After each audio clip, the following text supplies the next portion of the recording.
¿Ustedes conocen a este señor que está aquí? Sí. ¿Quién es? Salvador Allende, un gran presidente socialista. Presidente de Chile del 70 al 73 hasta que llegó el general y se acabó todo. Se cometieron muchos errores en su gobierno y que yo creo que sinceramente no dependían de él. Fue injusto. Fue injusta la muerte de él. No fue un buen presidente. Había mucha escasez de todo. A mí no me gustó personalmente.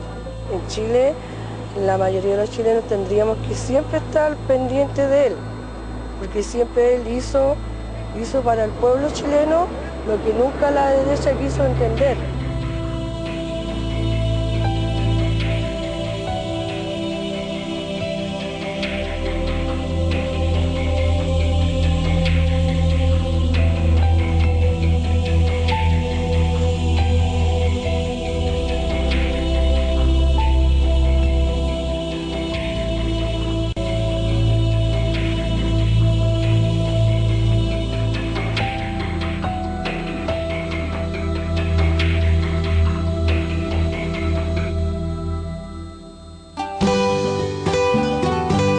El presidente Allende surge como un dirigente estudiantil en los años 20, 30, en un periodo muy convulso en Chile, que hubieron distintos golpes militares, pero que desemboca en los gobiernos del Frente Popular. Fue un periodo que duró desde fines de los 30 hasta el 73, en que hubo un gran pacto histórico, en que la vieja oligarquía terrateniente negoció que no le tocaran sus tierras, sus grandes latifundios, pero aceptó un cambio en el sentido de desarrollo del movimiento sindical obrero, de un proceso de industrialización en Chile, de un proceso de mayor democracia en el país.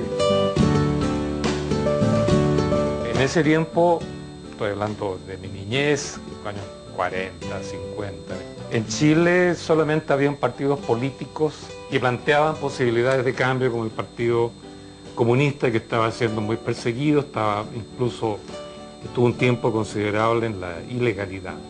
Y el Partido Socialista era el otro partido de izquierda que planteaba los cambios, pero que era un partido considerablemente inorgánico, desordenado, con fracciones internas, luchas intestinas. Entonces, ninguno de ellos planteaba una alternativa muy concreta de cambio. Estos dos partidos de izquierda que se articulaban a veces con el Partido Radical y formaban un frente, fue el Frente de Acción Popular el año 1956, posteriormente la Unidad Popular, habían dado lucha desde el interior de la Constitución política, desde el interior del Congreso, tratando que desde la ley establecida y desde la legalidad establecida pudieran hacerse cambios importantes, estructurales en la sociedad nacional. Allende se forma en esa experiencia, en la experiencia del Parlamento, en la experiencia de llevar a cabo desde el gobierno estos cambios sociales.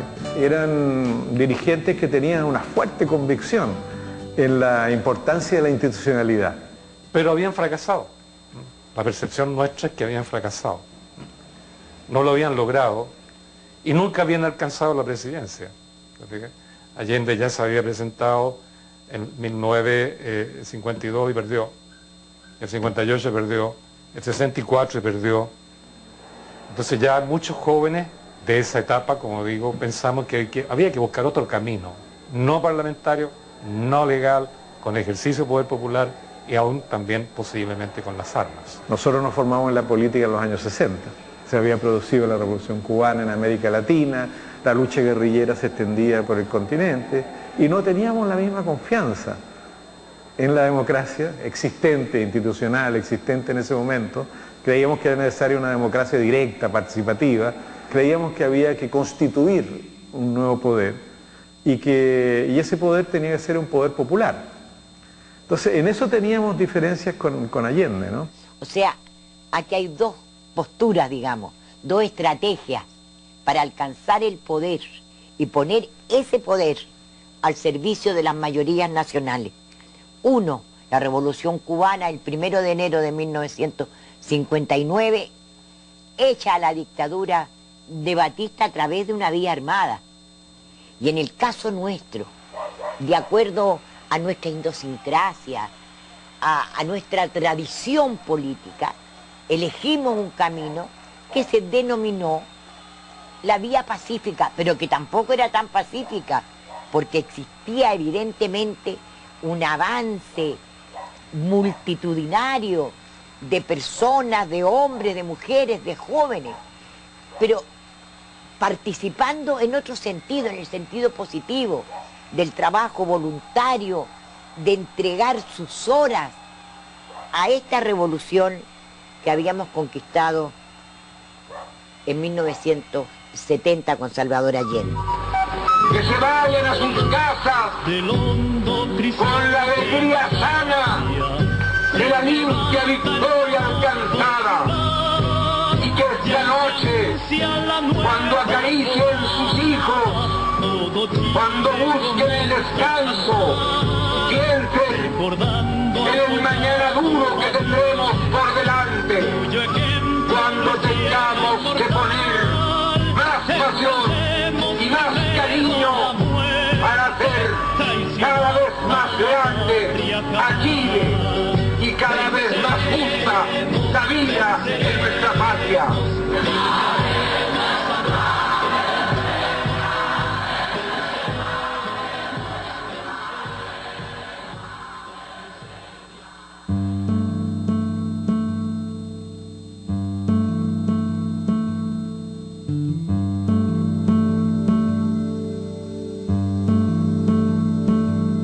La unidad popular nace de una cuna gloriosa de la unidad del movimiento sindical y de la unidad de amplios sectores ciudadanos.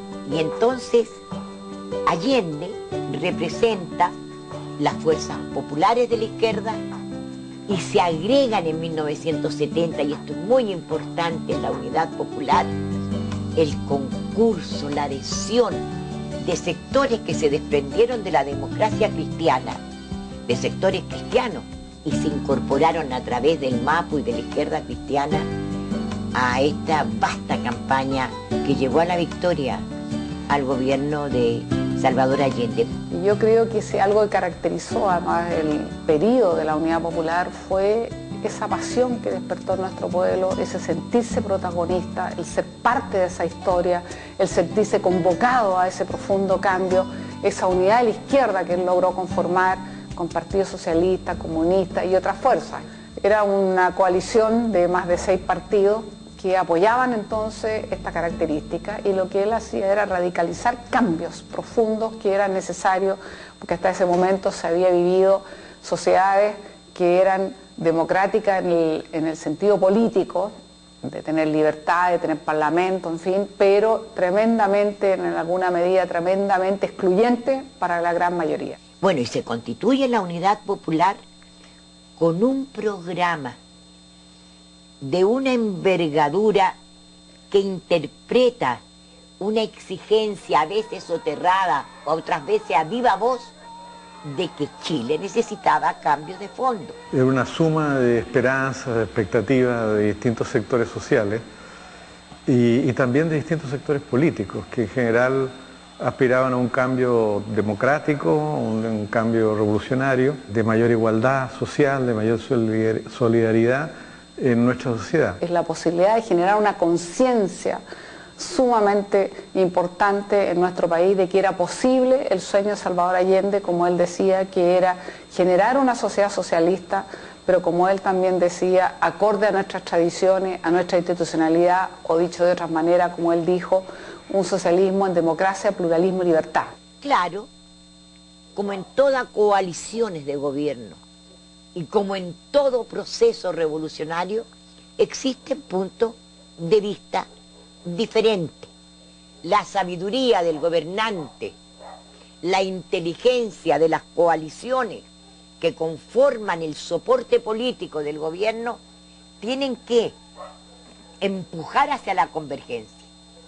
Nosotros estábamos por esta vía pacífica y así fue conquistado el gobierno, y Allende fue respetuoso de la Constitución chilena de 1925, que tuvo alguna reforma en 1933.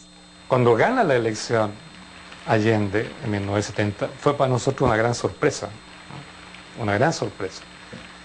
Y por eso es que nos comenzamos a preguntar, bueno, ¿qué va a poder hacer Salvador Allende como presidente de este país con el apoyo de la Unidad Popular y teniendo una votación significativa, ¿no? Porque ganó con un 30 y tantos % de los votos, pero que era un tercio, ¿no? de la base parlamentaria necesaria para gobernar? ¿Qué podía hacer en esas condiciones?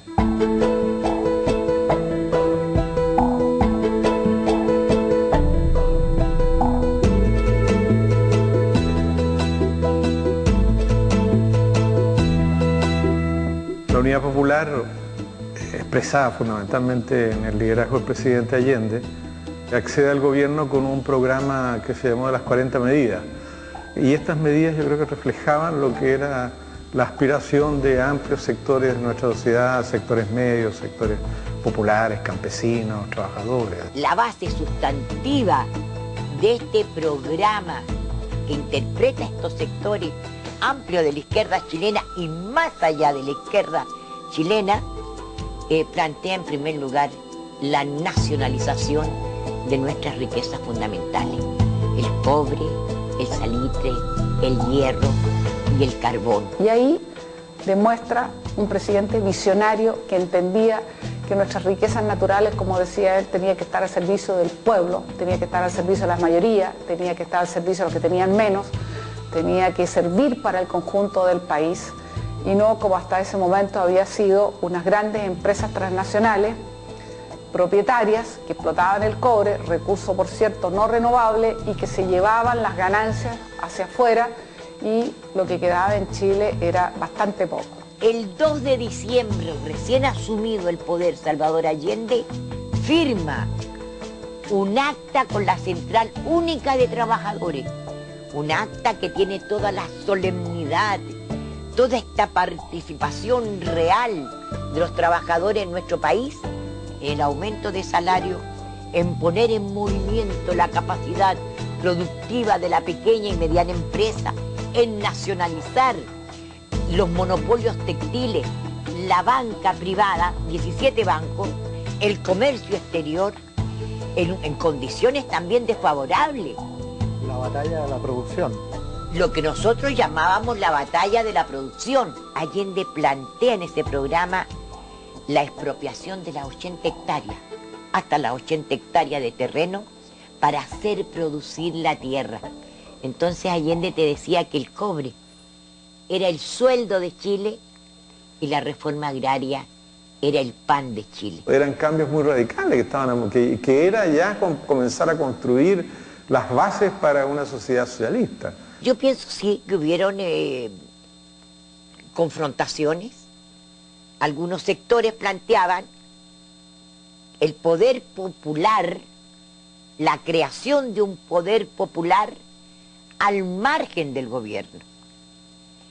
Y Allende esto lo discute con los partidos políticos, envía una carta pública a los jefes de partidos políticos planteando así, con la fuerza, con el contenido, con ese pecho abierto, con ese racionamiento lúcido de Allende, que el poder popular debe ser ejercido por el pueblo, no paralelo al gobierno, sino para fortalecer el poder popular con las masas en el gobierno para dar cumplimiento estricto a este programa y a las 40 medidas que tenían que ver con la salud, la vivienda, con los derechos de la mujer y fundamentalmente con los derechos de los trabajadores.